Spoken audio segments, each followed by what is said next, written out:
So eto na nga po mga idol, LeBron James pinakancel ang posibleng magiging trade sa kanya at mananatili na lamang sa Los Angeles Lakers kasama ni Luka Doncic. Well, pag-uusapan natin kung bakit yan sinabi ni LeBron, pero bago yan, please don't forget po muna to like and subscribe. Maraming salamat po. So nakita natin nung huling laban ng Lakers kontra po sa Bulls, nakita nyo 118 to 129 yung naging final score. Ang sinasabi ko dito, marami pong pagbabago sa desisyon po ng Lakers. Lalo na po dito kay LeBron James. Alam naman natin, din recently na pag-uusapan, yung trade nga po na mangyayari dito kay LeBron sa iba't ibang mga teams, no? Sa Cavs, sa Golden State Warriors, sa New York Knicks, mapupunta daw siya doon sa mga team na yan. Pero lahat po yun ay rumors or balita lamang, no? Pero ngayon, dahil nga po nakita natin super gumaganda na ang chemistry at yung momentum ng Lakers kasama etong si LeBron, si Luka, hindi na po mangyayari yon.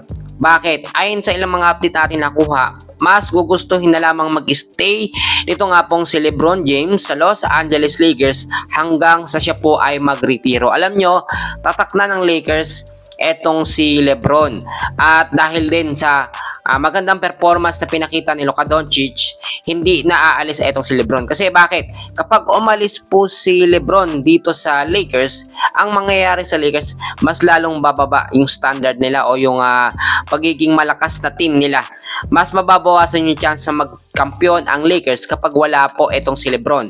Do meron tayong Luka, hindi naman magiging effective si Luka kapag walang LeBron, no? Kaya yung sinasabi natin, the best and perfect na duo, tandem sa Lakers, etong si LeBron at si Luka Doncic. So far, kung titignan nyo yung huling game, ang ganda ng performance ng Lakers.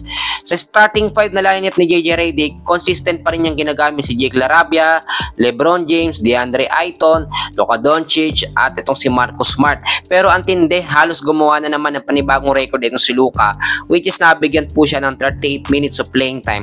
Meron pong 46 points. Grabe yung mga tira ni Luka sa malayo, talagang pasok na pasok. At sinabayan pa yan ng 33 minutes of playing time ni LeBron James na merong 24 points.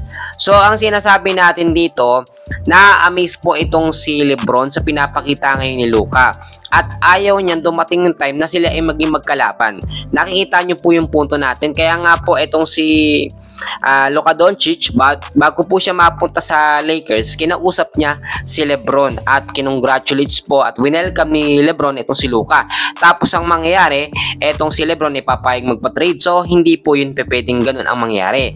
So yun balitaan nyo po na ma-trade si LeBron sa ibang team. Hindi po yun totoo. Bagkos gustong gusto ni LeBron na mag-stay hanggang sa magretiro siya ay manatili po sa Los Angeles Lakers. Yan po muna ang update natin sa ngayon.